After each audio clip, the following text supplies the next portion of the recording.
Asia cricket council ACC chief Pakistan మంత్రి మోసిన్ నఖ్వీ 1 లేదా 2 రోజుల్లో ఆసియా కప్ ట్రోఫీని భారత్కు అప్పగించే అవకాశం ఉందని బీసీసీఐ ఆశాభావం వ్యక్తం చేస్తోంది.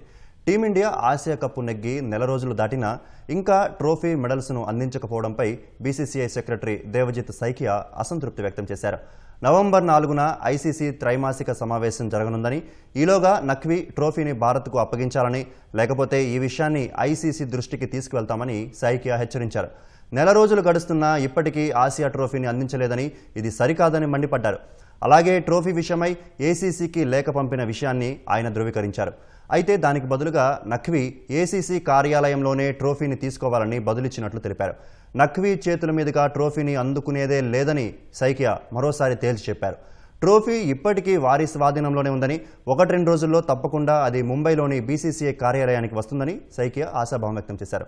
ఆసియా కప్ నెగ్గిన తర్వాత నఖ్వీ చేతుల మీదుగా ట్రోఫీని తీసుకునేందుకు భారత ఆటగాళ్లు నిరాకరించారు.